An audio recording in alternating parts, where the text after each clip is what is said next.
My favorite Star Wars anything is back since Rogue One, and I am so excited to be back in season 2 of Andor. I'm Thomas, and I'm going to try to touch on a few points from the 3 episode premiere, and it probably will involve a few spoilers, so you've been warned. First off, 1 year later, this guy, Andor, is fully in. Right off the bat, this scene, stealing the experimental TIE fighter, to me, he's like a representation of Han Solo.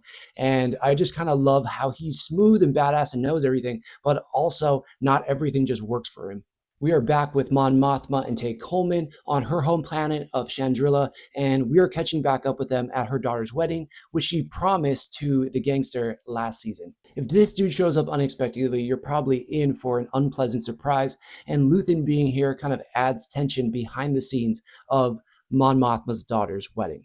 Imperial Officer Krennic is back, played by the legendary Ben Mendelsohn, and it was a fantastic cameo, further tying this show back to Rogue One. For the rest of Cassian's friends who he helped escape at the end of season 1, they are now hiding out, and I'm going to put it in quotes here, as illegal aliens working the wheat fields on a planet called Minarao, which is this beautiful, stunning landscape, especially with all the technology and speeders and all that. I mean, it just looks beautiful. We end the episode where we left Andor caught by this rebel group who's not part of the Rebel Alliance yet. They're just their own independent faction, and because of that, there's some infighting and there's no organization. That's where we pick back up with him in episode 2, Sagrona Tima. We see that Cyril and Deidre are now together, which is very interesting considering, I guess he does save her at the end of the finale, but he kind of stalks her through season 1, but their relationship already just feels uncomfortable and also awkward. Tensions rise even further for the crew on Mina Rao as Imperial officers are looking for undocumented workers and trying to bust them. Cassian uses the different rebel factions fighting against each other to escape and get off planet. Even though this guy kind of sucks, he has a really great speech and he kind of reveals the truth to Luthen and Mon Mothma.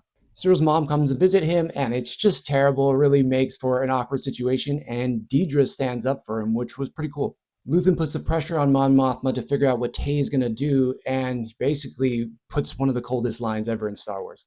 In the nick of time, Andor comes. He basically fights off these Imperial soldiers, but not in time to save Brazo, which is absolutely devastating. I love that character so much. It's going to be sad that he's not around. Back at the wedding, as Tay is leaving, we see that Cinta is there, Vel's love interest, and basically she is the mark of death for him.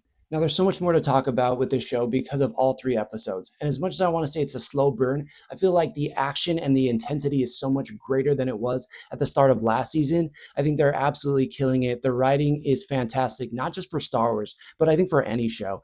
And I'm just really loving it. If you've watched this far, thank you so much. Thank you for staying tuned here at Nerd Initiative. We'll be covering it every week. And if you want more detail, go check out nerdinitiative.com.